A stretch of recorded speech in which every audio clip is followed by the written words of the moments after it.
Hey, and welcome to this bonus episode, first ever one I've done, with my friend Les Moir. And Les is a wealth of knowledge to do with worship all around Europe. And I wanted to sit down and have this conversation with him to be able to unpack his thoughts on worship in Europe and where it's at. And so if you are involved in leading worship or you know other people that are, this is for you.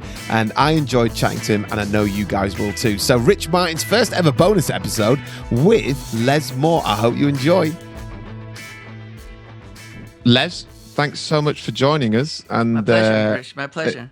It's brilliant. We've been back and forth on email and phone just to make this happen in the middle of a lockdown in Eastbourne and a lockdown here in the north of England. Yeah. It's gone a little bit nuts, but thanks so much for being with us, Les. And I know about you, and I've met you a few times in real life, not over Zoom. But it'd be good just to let everyone know, give them a brief overview of Les Moir. I know it's a huge ask because of everything you've done, but just give us a little bit about who Les Moir is. Okay. Well, I live in Eastbourne, as we're saying, and actually been based here just over 40 years now. I came to Eastbourne to work in a recording studio called ICC Studios. And then I was a bass player and a recording engineer. And I arrived in Eastbourne at the studio the same time as Graham Kendrick was recording his first worship album. And so I didn't realize, but I was kind of walking into this start of this new thing that God was doing with worship in the UK. Amazing. And so I hadn't realized that, but by my time at ICC, was like almost like quite foundational. Started to work with a lot of people from across church streams, and also had the privilege of recording the first two British gospel albums. Wow! And so became quite connected to the Black church, and since then it's really been like a little bit of a mission to kind of bring those two cultures together. But from that, started working as a record producer. I worked, for several years producing different people's albums and being musical director for different artists. And then the funny thing happened, Rich, I would be talking to the people in the studio, and eventually they start telling me all the things that were wrong with the record company. Right. Usually, and then I'd go and see the record company and ask them, oh, by the way, why aren't you doing this thing for this artist? And then they would start telling me all the things that were wrong with the artist. Right. So then I kind of moved into this middleman role, which is really what they call A&R. And A&R is the person who kind of has one hand to the artist and one hand to the company, and kind of brings them together and makes things work. And so I became what they call A&R, artist and repertoire, or as we tend to call it, airports and restaurants.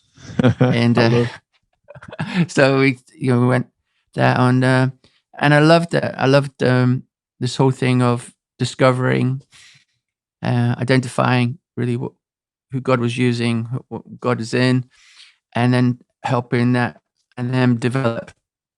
Do you know what I mean, in their recordings, in their songwriting, and who they are. And that led me to work. I was working for Kingsway, I was A&R, and then Kingsway allowed me to start a record label called Survivor Records. Amazing. And then Survivor was kind of responsible for bringing through the next generation of worship leaders. And the early 90s in the UK was just an incredible time. A guy called Kevin Prosh came over, and he basically helped give permission for the young worship leaders to make the sound that was in their heart. Wow. So Matt Redman and Martin Smith and the whole Soul Survivor movement, Delirious, Cutting Edge Time, they're all always exploding at that time. So I was able to help nurture and develop that. Wow. And so, so these young guys grow up, and become who they are now. And and then eventually Survivor became Kingsway again, and that became Integrity Music. Right. And so it was kind of all kind of brought together. And so I've been working for Integrity, and I've been heading up A&R there. And now I'm moving into more of a role in terms of helping develop the worship of the nations. Amazing. Which is where I see almost like the next move coming from. Right, right. And obviously, this whole podcast is to help European church builders. And just a huge thank you, firstly, Les, for all the work that you've done over the years, because it's truly incredible where you've been, how God's used you to essentially take hold of young people or sounds that you hear and making them available. And I know that from my youth, many of the tracks and many of the albums that you've found or been involved with have been hugely instrumental in my journey of faith. I think you've got your finger on the pulse all over Europe now. What do you see happening? What do you see as you look out? Because I'm on Spotify, I'm on YouTube, I'm looking around myself to see what's going on, and I've got my own thoughts and opinions. But you're deep in it. Do you feel like there's a move of God happening when it comes to the worship scene in Europe? Yes, I do. It was really interesting. I lived in Germany for a year. Wow. So just when I was about 22, 23, and I played in a band called Deliverance, and we would tour all over Europe. It was all the guys in the band were Christians, but we had a mainstream record deal. Okay. So it was a great experience. But I fell in love with Europe there, and so I've always had a heart for it. And then we had this situation, where the UK almost like got seriously blessed in terms of the release of songs and everything that was going on. But after a while, we really felt that that we had to like look to the nations and it's almost like give it away and discover other things. And so I started going to Europe, and I was actually really lovely surprised. It was a lovely surprise when I got there, and I found that there were actually it was quite edgy because it was new, Right. but there was a new generation coming through, that didn't have the hang-ups, if you want to say that, of the last generation. Right. And they were quite bold. So, but I discovered this church. I was led to this church, I believe, in Switzerland called ICF. Right. And quite great people, very non-religious, I would say, and but they're like crazy church planters. Yeah, So they are. that now they have over 60 church plants around Europe. Wow. And so they're really going for it. And there's a great phrase which actually came from John Wimber, which says, "Whenever there's a move of God, there's new music." And so that's what I find. I find that when things are springing up, then new music's usually probably just before it, but definitely with it and coming from it. And so I heard about ICF, and I visited there and really connected with the people. And then they had this. I went to one of their conferences, and there was 7,000 leaders at the conference. Right. Which was amazing. And so, but anyway, I went there, and Lisa Bevere actually spoke, and she stood up the platform, and it went quiet, and then her first phrase was, she says, "Europe." She says, "Your destiny is even greater than your history." Wow. And it was one of those moments. It was like, yes, I really almost like the call of God to help Europe. Right. I mean, and to see this come about. And so the thing was really to help them find their own voice, write their own songs. And there's another line was innovate, don't imitate. Right. So we had to write the songs about what God is doing there in their style, and also just been really encouraging them to sing in their own language. Right. So talk us through that a little bit more, because a lot of the songs that have hit big, so to speak, in terms of people know of them, the ones that kind of do the rounds in Europe tend to be in English. Are you seeing there's a move away from that? Are you seeing people are growing in confidence in their own language? Yes, and it's a great line, isn't it? People sing their own songs the loudest, but Right, when people sing in their own heart language, there's just like a whole nother level of right. worship. Do you know what I mean? And even volume, you know. And we've been to, I don't, we went to this, we went to this event in Hungary, which is actually my friend's 60th birthday. No, Richard's was 60, Okay, and they had all these worship leaders from around the world in different places, and it was held in Hungary, in Budapest. So all these guys got up and led worship, and it was very nice, very good, you know. But then this Hungarian guy got up, Pintabella, and then he just started to play. And then from the first line, the room was like singing 5 times louder, wow, Jimmy, because it was in Hungarian, it was their language, and generally um, that's what's been happening. And then what happens if the song is, you know, wonderful, then and it's not just for that nation, then the song can be translated. right. Do you mean into another? But the heart language, it starts off in their heart language. So I don't know if you know this. How Great Thou Art is actually a Swedish song. It I was didn't originally know. written. Yeah. So there's a whole thing like that, and also there's a song. I don't know if you've heard it. At Mosaic in Holland. It's called Jesus Over Winter. You know, which is Jesus Victorious. Okay, And so that's now being translated, and that was, you know, they led that at Spring Harvest, and that song is traveling now. wow. So it's But gone from Dutch into English and is traveling way beyond yeah, those church walls. So yeah, and I think there's more of that. There's more songs like that, and also the whole thing. You're writing for your nation, Jermaine. You know, I love that thing. Was it Jerusalem, Samaria, and the ends of the earth? right, And I believe that was songs as well. I believe some songs are for even for the city, some songs are for the nation, and then some songs are for the nations. And it's really kind of my role, well, one of my roles, sorry, to identify which of those songs are for the nation or which songs are for the nations. amazing. And so let's take that line in terms of, you know, you've got songwriters all around Europe, or you've got, I guess, just great people in churches who have started writing songs. What does someone do who has got a song on their heart? Where do they go with that? Is What would your recommendation be? Because I think we all know there are traditional ways to go down. You know, you write it down, you try create a CD as was, or you try put it down and put it up online and see if it travels.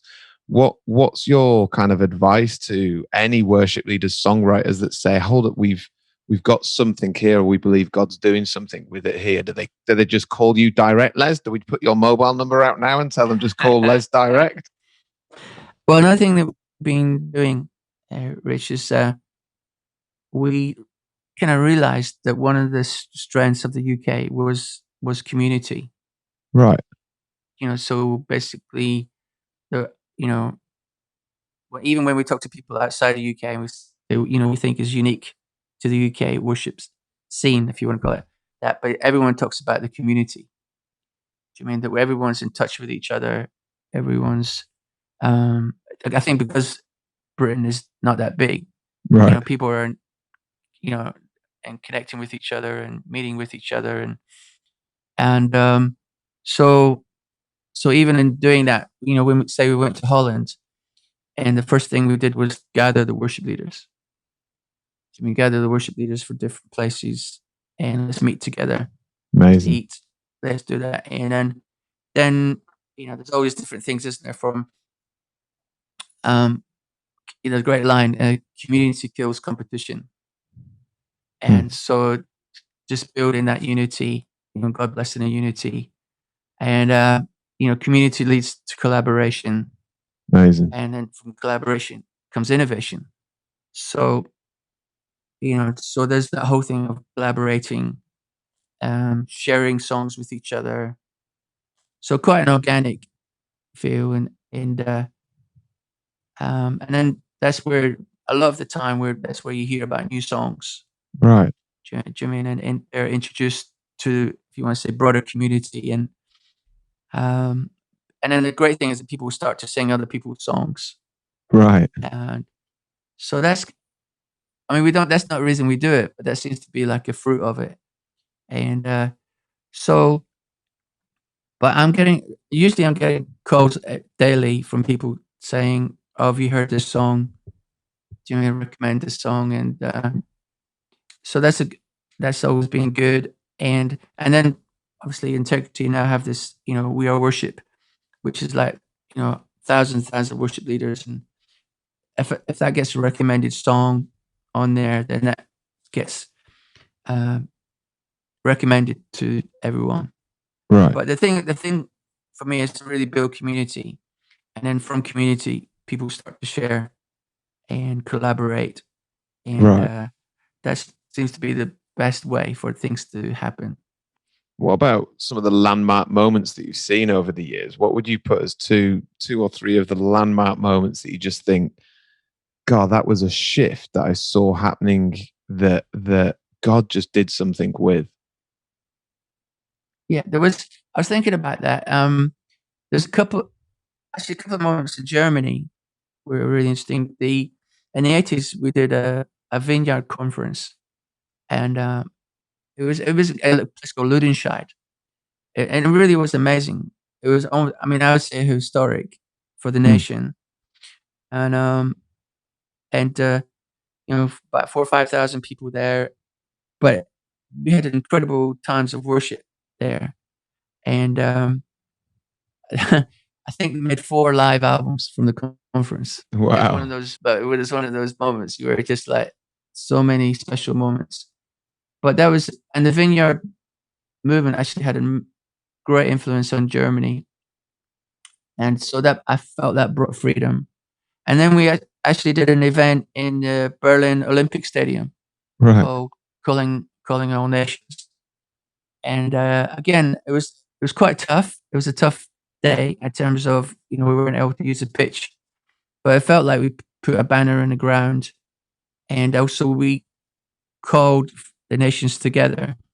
So an interesting thing, when you talk about Europe, so as Brits, we talk about Europe. Right, So we right. talk about Europe as one Yeah, yeah. almost continent. But when you get there, like the relationship between the Dutch and the German is interesting. Right, And right. and then as well, and then you might talk about the French, and so it's just, and it's very, very unique.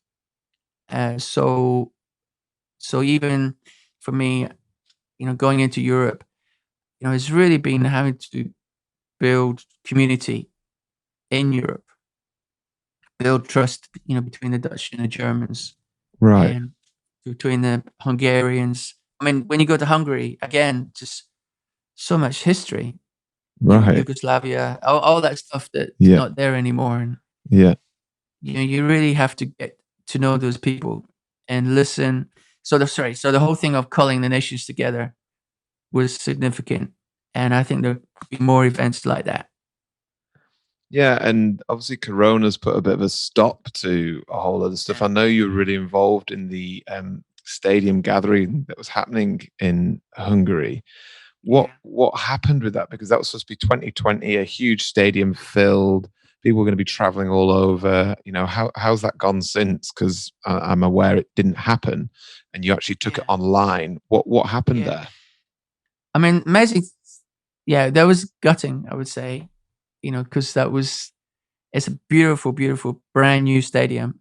And the president, whose son is a Christian, but the president wanted the first music event to happen in this Pushkar Stadium to be a Christian worship event. Wow. So there's all those kind of incredible things going on, and we've been planting it. We've been doing a lot of things in Budapest with the This Is the Day event, and helping that become established, and gathering all Eastern Europe to worship. Yeah. But the interesting thing, Rich, was that I think that about 300,000 people watched it online, Wow. which is like like 3 or 4 times as many people that could have got in the stadium. Wow. So Wow. I didn't hold it, but that will happen.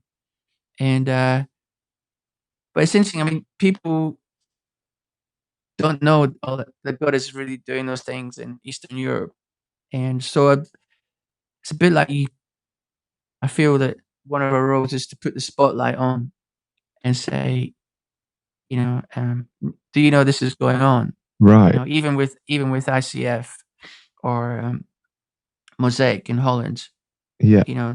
they've got ridiculous venues. I mean, Yeah. outrageous Yeah. venues, and when you go to the ICF, the Samsung Hall, basically the church leaders and business guys in the church have partnered with Samsung, and Yeah. they've built this venue together.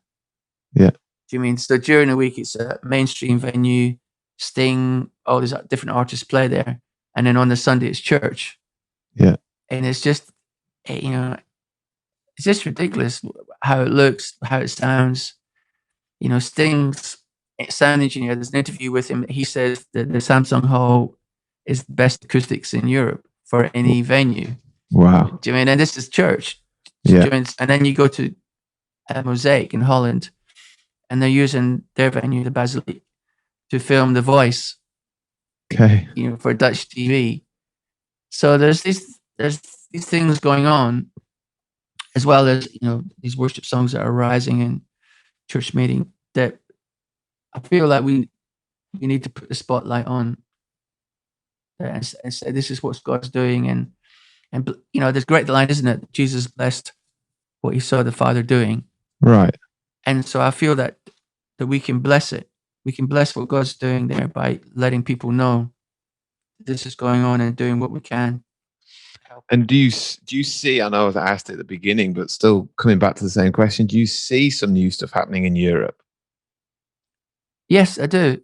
Again, with this confidence in their own language, singing in their own languages, they, they're becoming more confident. I told you earlier about Kevin Prush, Yeah. and he basically came and gave Martin and Matt, Martin Smith, Matt Redmond, Tim Hughes. He gave them permission to sing the songs that were on their heart and make Wow. that sound. And so that's really, I feel, it's been one of the things being able to do is just to go into different nations and say, guys, it's good. Let's make that kind of music. And I feel that there's almost like even with STF, there's different guys in Basel and with Bruce there and the young producer, and they're like making Europop. Right. It's this kind of fusion between Europop and worship, but it's free. It's dancey. Right. And so I just. Do you think? You keep coming back to this in your own voice statement. Do you think that the influence of America and the huge colossal scene over there of Christian music and just all the good that they send over and that we get, do you think that is also a hindrance to us finding our own voice and having the confidence? And the reason I'm digging around this is, do you think, or would you go down the line of saying, have we lost our way a little bit where it's got too commercial and there's too commercialized? It's become too commercialized, the art of worship. What used to be, I remember the Delirious days. I remember getting the cutting edge tapes. Yeah. And what was so special about that was, it was music that was my mum and dad would have on tape, which was what I would call very, very non-contemporary Christian. They loved it and it was good for them. And then to get put in my hand as a 12-year-old kid a tape called Cutting Edge and to play it and for it to sound unique was like this. Oh my life. Yeah. Now fast forward, I don't need a tape, I don't need a CD, I just turn on my phone and can go anywhere and get anything. And so 30 years later we're fast forwarded through to this amazing ability for anyone to be able to get their music out, the commercialization of it from YouTube to Spotify to, and so do you feel like we've lost our way a little bit when it comes to songwriting or when it comes to getting music out there because the competition, so to speak, which I'm aware you've covered, it's not competition, it's collaboration, it's working together, but it can feel a little bit competition like from the shores of America is like, well, we're never going to write a song like Hillsong, or we're never going to be able to do what Bethel are kicking out. And do you pick up any of that, or have I just surmised something that's not there, Les? No, I think again, it's just this lack of confidence, isn't it? And so, when we go to different places, we're just saying, write about what God is doing where you are. Do you mean? I mean, this is a classic story, isn't it, about Dance Again? Do Right. you mean at Bradford? And I Yeah. remember when the lady used to come and she'd be lying on a mattress, and then God had healed her, and then she started to dance in church, and then the guy, Matt, the guys wrote this song, "Dance Again," and I remember being there at the recording, Right. and it was going well. Everything was going really, yes, small. It was flowing well. Then again, they hit this song, "Dance Again," and people sang it so much louder They did. I was because there. it was their song. Yeah. This is our song. This is what God's done here, and and they'd lived the story. They lived the story of the song, and so, and even if you talk about heart of worship, that song, Yeah. Matt Matt wrote about it, for because Mike had sacked the worship team, and so he gave them a few weeks break, and then Matt came back with this song, Heart of Worship, and it wasn't written for the world to sing, although the world eventually did sing it, but he wrote it for his local church, and it was what Amazing. God was doing in his local church. So my encouragement has always been write about what God's doing where you are, and or for your nation, and then from that, just if it goes further, it goes further. But that's not the heart motivation. And yeah, right for your congregation. Again, I really encourage people to use the gifts that are in their congregation to make the sound of their congregation, rather than, okay, this is how Bethel do it, or this is how anyone else does it. Right. Right, let's worship with the people, with the sounds, with the musicians or music makers that are in our congregation. Which is going to take huge amounts of confidence. What you've just described is you've got to get confidence just to get up on a Sunday and sing in front of people. And you've got to be confident to be able to put a new song out there that you've written based on the people that you're leading. That word you keep coming back to, which is that we've got to gain confidence, is a huge journey for people to take. What advice would you give to people who are maybe in that position where they're just looking for a little bit of confidence? They don't have access to these networks that you're talking about. They don't have access to huge amounts of infrastructure that maybe you could put your hands to. Where do people start? Well, I mean, obviously, the main encouragement is usually the people around you. So like, say for Matt Redman and Tim Hughes and those guys, they grew up under Mike Pilavacci's. He was the pastor of Soul Right. Survivor. They grew up underneath his leadership, and he's just like all the time encouraging them. Yeah, wow, that was a great song. Or they would share things with him, and obviously I played a part, and just again, just nurturing Yeah. and seeing those things. But there was people around them that trusted them and believed in them. And if your church leader believes in you, that and you're a worship leader, then that is just everything in terms of that thing like I talked earlier about giving you permission. I give you permission to do that. Yeah. Yeah. And so, and then permission, empowerment, all those things. You know, Amazing. you need that, and that's why I think also about building community. Community brings encouragement. I mean, community is compelling. when it's working, Yeah, it because is. it's just that there's everyone for each other and um, supporting each other and being honest with you as well. So I think, yeah, I would encourage the main encouragement would be to write about what God is doing where you are, and that really resonates with people. And then and when you introduce that song, you can say, "Oh, this is our song, Right. that's our story," and or It's, maybe even a prophetic word that was shared with the church. Putting that into music or yeah. something that the pastor's been teaching on. You know, put it in song. All those things. There's a great line, isn't it? People when people leave a church, they're not talking about what the pastor spoke about. They're singing the song that was Right. less. Do you know what I mean? So the people leave singing songs. So if you can put that word in a song Yeah. or the essence of it, then it's going to carry.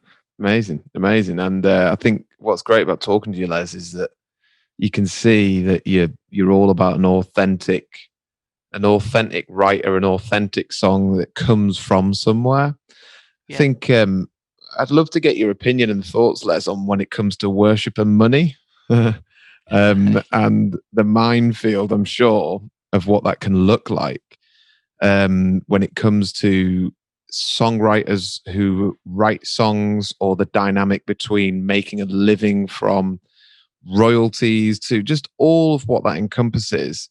How does that work? How does that fit with a Jesus mindset? How does that fit with just everything, really? Just the dynamic, really, of worship and money when it comes to building local church. Is it a hindrance? Is it a blessing? Songs that go big, that go viral, that get millions and millions and millions of views, that generate, I guess, income that comes from these things. Is it right or is it wrong? Um, Part of it's right because for a long time, you know, the songwriter wasn't not rewarded, or you know, people were writing songs and then they were sung in every church in Britain, and then they weren't receiving any money for them. Right, right, Do you know what I mean? So CCLI was set up, do you know what I mean? And that, and the church copyright license scheme started, and then people, worship leaders received an income from right. that, which I think was right. Yeah, Um, but when it becomes the motive, for writing a song, then I think we've lost it. Do you know what I mean? right, So if you're writing a song to make money, that's as a worship leader or the worship songwriter, then I think you've lost it. And so right, my challenge is always keep the guys' hearts pure in it. And if God blesses them, then I said that, there's always a couple of moments where I've been able to say, "Well, God trusts you with this," and so they're able to put money into other nations or tours. I've seen worship leaders sponsor tours to underdeveloped nations, or amazing. yeah, and so it's good. So I trust that they're stewarding that income well. But Right, the main thing I think when you go into is Rich is this thing between industry and community. right, right, Should join, and so kind of really aroused me when people call it the worship industry, or they call worship music an industry. Do you know what I mean? And so um, I really try and stay clear of that. And so I always talk about community uh, rather than rather than a business, and I always talk about ministry more than a business. My my yeah, my friend, he had a great line about. Well, it was actually the guy who was the director for Kingsway, okay, and he had this line: "Ministry focused, profit conscious." nice, So always be led by the ministry, but be aware of the costs and what's coming in, and how we can make use of that.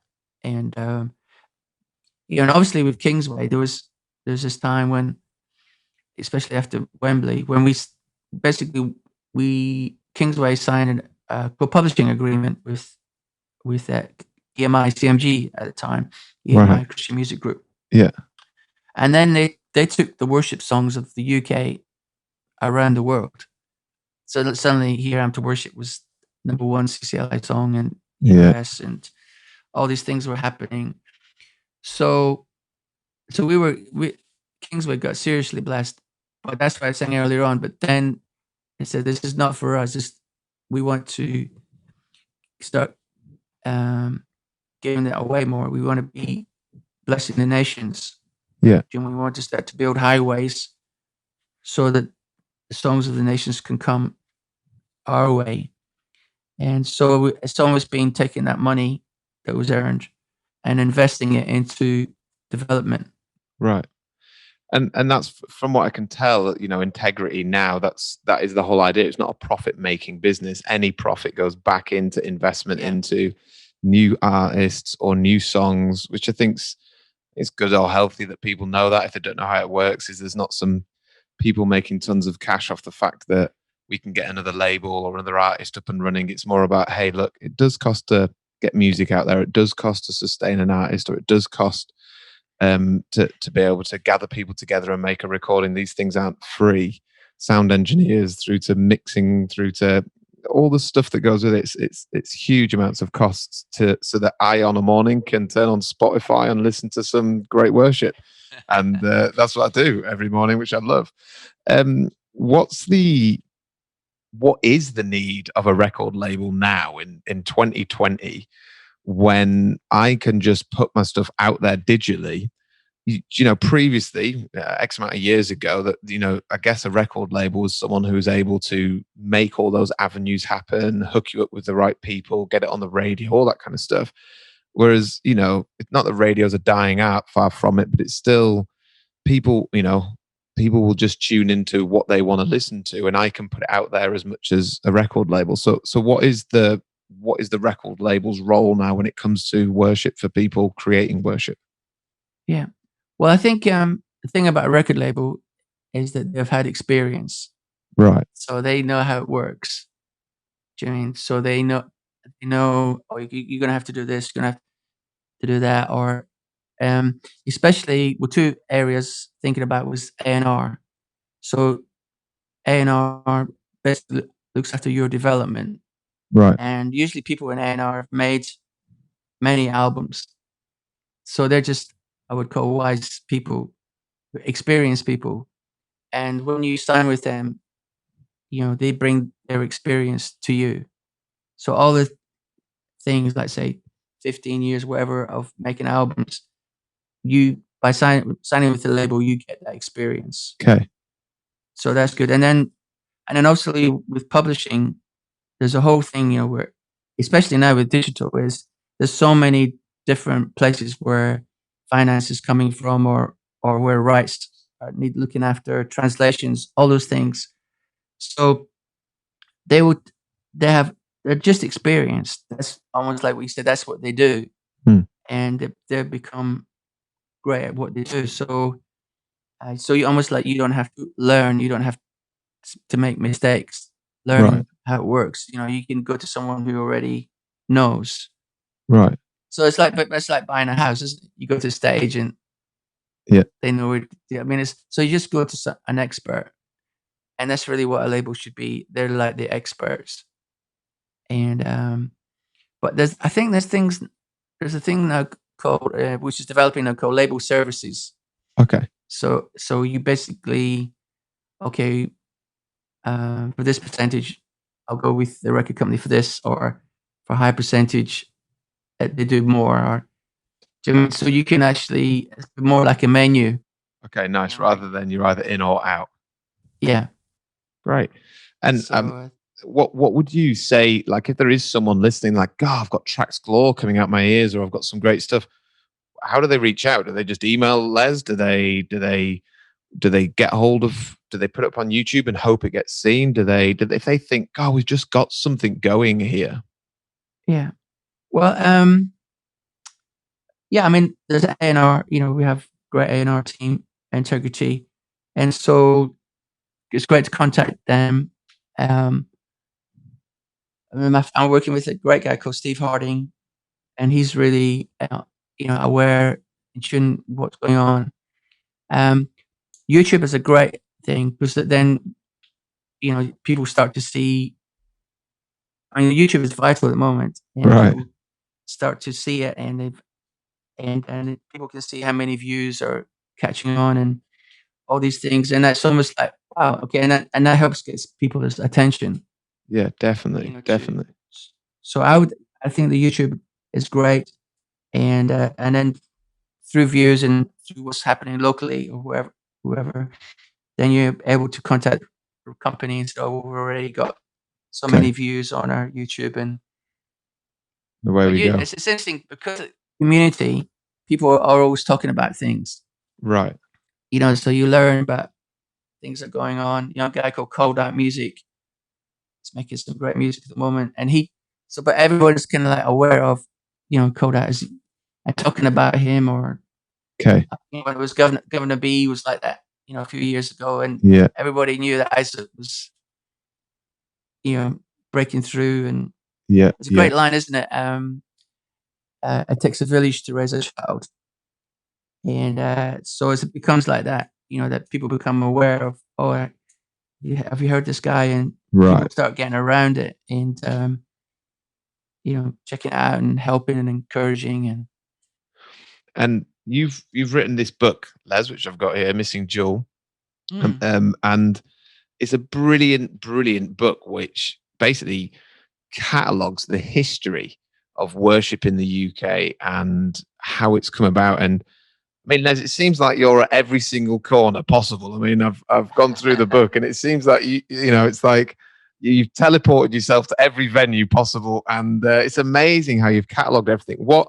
Why is it important, do you think, that people do know the history of where the worships come from? And I guess it's the reason I'm asking what inspired that book, because it's brilliantly put through all stories that we never knew were around that have created something. Why write that book, and what's important for people to know?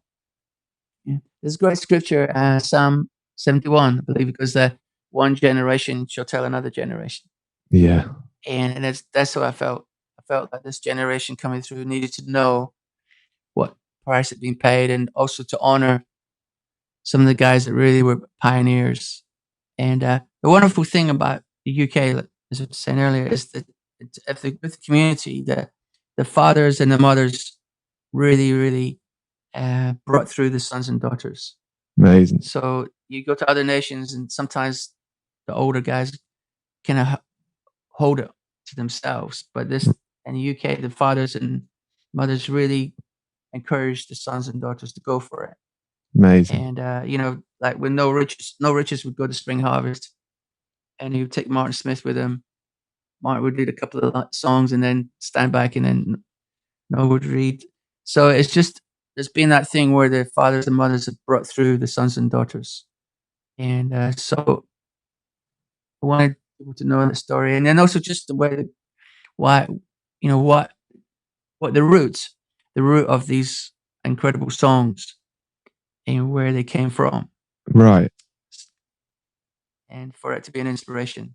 Yeah, and it definitely is a brilliant inspiration because of how you've catalogued everything and how the stories, like you say, that where they've come from. I think that whole concept of community, authenticity, doing it from your heart, you've managed to capture where these songs come from or where these movements have started and how they came through. And I think thanks so much for chatting, Les. You've got such a wealth of wisdom, and a huge thank you for what you're doing and what you have done in the nation. I know that at the moment you're doing a lot of stuff in various nations of Africa Yeah. and working on bringing songs from over there. I think the Waymaker song was one of those big ones. Which am I right in saying that that was originally from an African nation and it's been translated into English? Is that right? No, it was written in English, Okay. but it's from Lagos, Nigeria. A lady Okay. called Sinach wrote that.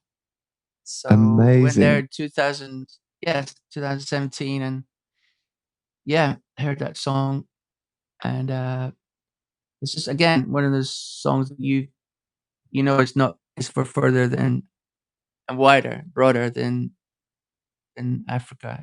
That was again, Brian Houston calls it a supernatural song.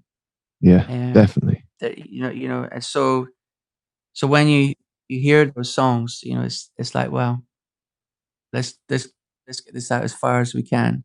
Yeah. So we put it on a few compilation albums, and then Leland came to us, and he was about to make an album, and he said, "Can you recommend some songs from other nations? I'd like to record them." So we recommended Waymaker, and I believe he'd already heard it, but we recommended it to him, and he recorded it. And then Leland's version just took it again to a whole different tribe. Wow. And yeah, it's been incredible. But I believe, Richard, that there are many more songs from the nations that are going to come and bless the world. Definitely. And there's got to be way more songs that do come out and people sing them, and just to do it from a passion and a zeal that is for the people that are in front of them. And as your book catalogues, that is essentially how every worship move that God's brought, or every great song has come from, just an authentic, stripped back, do it for who's in front of you, and God will breathe on the rest of it. And I've seen that with some of my friends who have written a few songs, and reading the stories in your book and seeing the journeys of all these other people. They never did it because of YouTube, or they never did it because of what was in front of them, or the potential stuff that could come their way. They just did it from an authentic, stripped back, contrite heart. And for yourself, Les, you've navigated all sorts of scenarios and you've helped bring stuff through. And so God's going to bless you. I'm sure He's got more that He's bringing your way, and you're an amazing connector and bringer together of people, like you say, in communities. And so a huge thank you. And for anyone listening, get hold of the book called Missing Jewel, Les Moir. You can get it on his website or Amazon or anywhere else that might sell books. Go to a good Christian conference when they're back up and running, and I'm sure they'll be there as well. But Les, a huge thank you for chatting to me and for unpacking your heart for it. And thank you. Brilliant. Loved it. Les, thank you. Fantastic. And you've got, Les, honestly, the book, I think it's great. I think what you've done is brilliant. I don't know why I hadn't come across it before, but I think it's a key piece that people need to read, or people need to get into the spirit, especially if they're going after worship.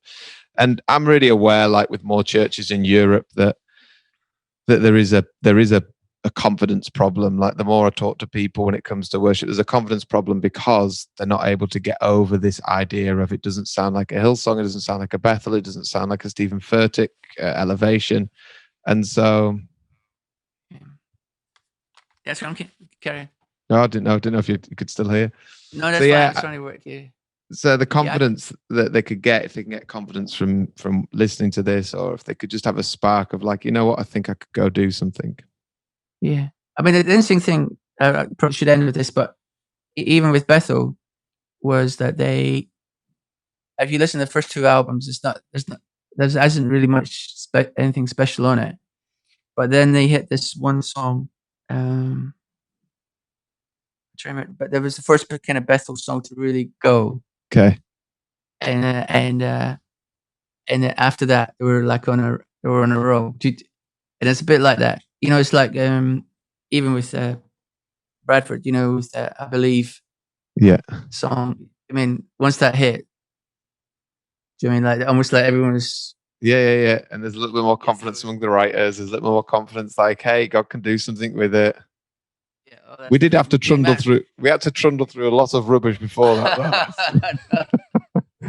So that's stuff. I mean, when Matt wrote, I will offer up my life.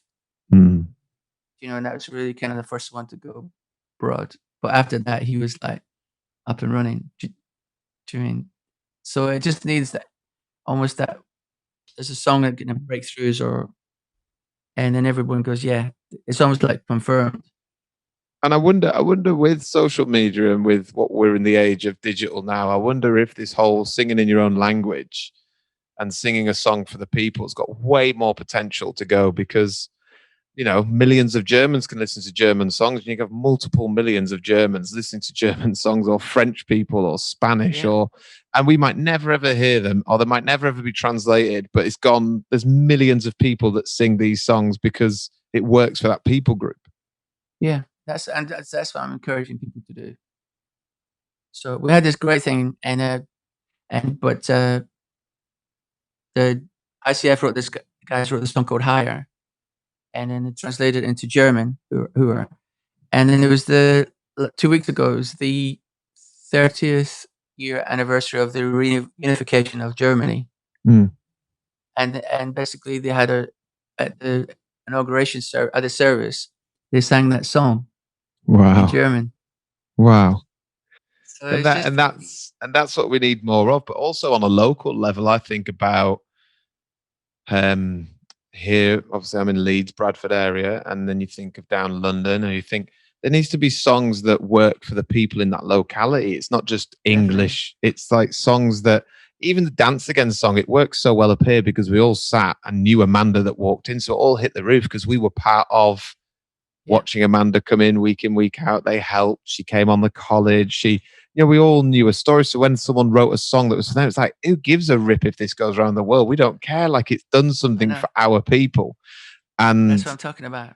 And that requires a lot of confidence because of this comparison, because of these insane lyrics and insane melodies that are written by other people around the world that you look and you just think that's awe-inspiringly good. And then you sit down with your guitar or your piano, or you sit down with your lyricist that you've got and you think, God, we can't even scratch Happy Birthday together, never mind an amazing version of what we've got on our hat. But just more and more people getting confident, I think we'll do something in Europe. Great. All right, Rich. Bless you, Les. Thank you so much. PJ's been here. My friend's been here, making sure it all worked technically. Oh, thanks, PJ. Yeah, fantastic. Bless you, mate. Right, thanks, Les. See you. Thanks. Bye. Bye. So there we have it. Les and the conversation with him all about worship in Europe. Thank you for listening, and thank you, Les, for pouring out all the heart that you've got for helping churches and connecting individuals. Love chatting to Les, love his heart. Go grab hold of his book. But hey, have a great rest of your day.